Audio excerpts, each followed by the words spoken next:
BBM naik, akankah pengaruhi tingkat penjualan kendaraan listrik di Indonesia? Perusahaan provider internet Indonesia geram akibat harga Starlink yang dinilai bersifat predator.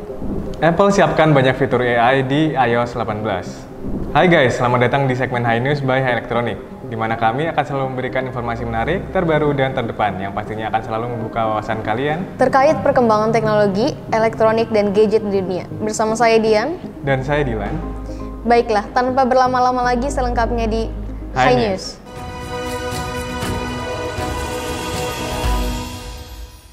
Sebelum masuk ke berita pertama, kita mau ngingetin lagi nih buat teman-teman yang belum subscribe channel YouTube High Electronic. Jangan lupa untuk langsung di-subscribe dulu sekarang dan nyalakan tombol notifikasinya agar kalian gak ketinggalan informasi seputar elektronik dan teknologi yang bakal terus kita update di channel ini. Langsung saja kita masuk ke berita pertama. Kabar terbaru datang dari sektor energi dan otomotif. Pemerintah saat ini sedang mengevaluasi harga bahan bakar minyak atau BBM, khususnya untuk BBM non-subsidi seperti Pertamax dan sejenisnya. Evaluasi ini dilakukan setelah pemerintah menahan harga keekonomian BBM non-subsidi hingga Juni 2024. Presiden RI Joko Widodo dan PT Pertamina Persero melalui Pertamina Patraniaga mengumumkan langkah ini. Presiden Jokowi menyatakan bahwa evaluasi ini mempertimbangkan berbagai faktor, termasuk kemampuan fiskal negara dan fluktuasi harga minyak global. Lebih detailnya, Presiden Jokowi menyebutkan bahwa semuanya dilihat fiskal negara. Mampu atau tidak mampu, kuat atau tidak kuat harganya, harga minyaknya sampai seberapa tinggi, semuanya akan dikalkulasi, semuanya akan dihitung, semua akan dilakukan lewat pertimbangan-pertimbangan yang matang.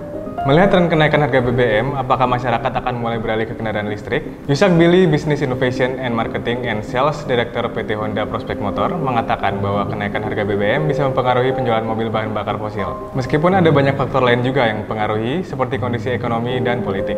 Soal kendaraan listrik, Yusak Billy menyatakan bahwa kenaikan harga BBM bisa memacu masyarakat memilih mobil yang lebih efisien dalam pembakaran bahan bakar. Pernyataan serupa juga diungkapkan oleh Marketing Director PT Toyota Astra Motor, Anton Jimmy Suwandi, yang menambahkan bahwa semua kemungkinan terbuka, baik untuk hybrid, plug-in hybrid electric vehicle atau PHEV, maupun baterai electric vehicle atau BEV. Namun, keputusan masyarakat dalam membeli mobil listrik sangat kompleks dan tidak hanya dipengaruhi oleh kenaikan harga BBM. Faktor lain seperti ketersediaan infrastruktur kendaraan listrik berupa charging station, regulasi pemerintah, model dan harga mobil juga memainkan peran penting. Dari data tren penjualan kendaraan listrik di Indonesia, diketahui ada peningkatan signifikan selama Januari hingga Agustus 2023. Menurut data Gaikindo, total penjualan mencapai 37.499 unit, naik lebih dari 450% dibanding tahun sebelumnya. Dari jumlah itu, 77% merupakan kendaraan listrik berteknologi hybrid dengan total pasar 29.227 unit. Diikuti BEV sebanyak 8.310 unit dan PHEV 58 unit. Gimana homies? Sudah mulai berpikir untuk pindah ke kendaraan listrik? Berita kedua, kehadiran Starlink, layanan internet satelit milik Elon Musk, mengancam eksistensi penyedia layanan internet lokal di Indonesia. Starlink menawarkan harga layanan yang sangat kompetitif dan cenderung dianggap bersifat predator, dimulai dari Rp750.000 per bulan dengan perangkat keras yang awalnya dibanderol Rp7,8 juta, namun kini sedang dalam promo seharga Rp4,6 juta hingga 10 Juni 2024. Sekjen Asosiasi Penyelenggara Telekomunikasi Seluruh Indonesia atau ASSI, Sigit Jatiputro, mengungkapkan bahwa harga termurah untuk layanan VSAT lokal yang tak terbatas adalah Rp3,5 juta per bulan. Sementara perangkat keras VSAT lokal terendah berada di kisaran Rp9,1 juta. Perbandingan harga ini menunjukkan betapa kompetitifnya tawaran Starlink. Dalam keterangannya di Gedung KPPU Jakarta, Rabu 29 Mei 2024, Sigit menyatakan bahwa sejumlah pelanggan sudah mulai beralih ke Starlink, mengakibatkan penurunan penjualan bagi penyedia layanan lokal. Ia meramalkan bahwa pemain VSAT lokal mungkin tidak akan bertahan lebih dari setahun jika tren ini berlanjut. Dampak terbesar dirasakan oleh penyedia layanan di daerah perdesaan dan maritim yang biasanya mengandalkan layanan berbasis satelit. Sementara itu, bisnis fixed broadband di perkotaan seperti First Media dan IndiHome masih mampu bertahan. Namun Sigit tidak menutup kemungkinan bahwa mereka juga bisa terdampak di masa mendatang. Kalau teman-teman di rumah gimana nih? Ada yang udah pakai Starlink sebagai penyedia akses internetnya? Worldwide Developers Conference 2024 akan segera dimulai dan iOS 18 menjadi sorotan utama. Apple telah merombak besar iOS dengan meluncurkan iOS 18 yang membawa berbagai fitur AI canggih ke seluruh sistem operasi. Mulai dari Siri, Message, hingga foto, semuanya akan semakin pintar dan canggih.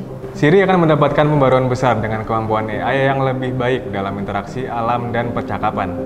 Pencarian spotlight akan lebih informatif, dan pesan bisa menghasilkan kalimat otomatis serta emoji khusus berdasarkan konten pesan. Apple Music akan memiliki daftar putar otomatis, aplikasi pengingat akan terintegrasi dengan kalender, dan aplikasi foto akan menampilkan penyuntingan foto berbasis AI. iOS 18 juga menghadirkan layar home screen yang lebih dapat disesuaikan. Pengguna dapat menempatkan ikon aplikasi di mana saja, di grid, dan memilih warna khusus untuk ikon tersebut. Menurut Mark Gurman dari Bloomberg, iOS 18 akan menjadi pembaruan yang revolusioner dengan fitur dan desain baru yang besar, serta dianggap ambisius dan menarik oleh eksekutif Apple. CEO Apple, Tim Cook, menyatakan Apple menginvestasikan banyak waktu dan upaya pada AI. Dengan detail lebih lanjut akan diumumkan di akhir tahun ini. Seperti biasanya, iOS 18 akan disertai dengan iPadOS 18 versi khusus untuk tablet Apple. Apple berusaha mengejar perusahaan lain seperti Microsoft dan Google dalam pengembangan AI. Menghabiskan lebih dari $1 miliar per tahun untuk penelitian AI dan perangkat keras. Beberapa fitur AI yang diharapkan hadir di iOS 18 meliputi penyuntingan foto, daftar putar otomatis, transkripsi memo suara, saran balasan email, emoji otomatis, peningkatan pencarian Safari, dan ringkasan pintar dari notifikasi yang terlewat. Oke Homies, sekian High News kali ini. Jangan lupa untuk selalu nonton High News biar kalian nggak ketinggalan seputar update dunia teknologi, elektronik, dan gadget. Jangan lupa juga untuk komen, like, dan juga subscribe, serta nyalain lonceng notifikasinya supaya kalian nggak ketinggalin segmen High Elektronik lainnya. Saya Dilan. Saya Dian, pamit. Sampai jumpa di video berikutnya. Bye.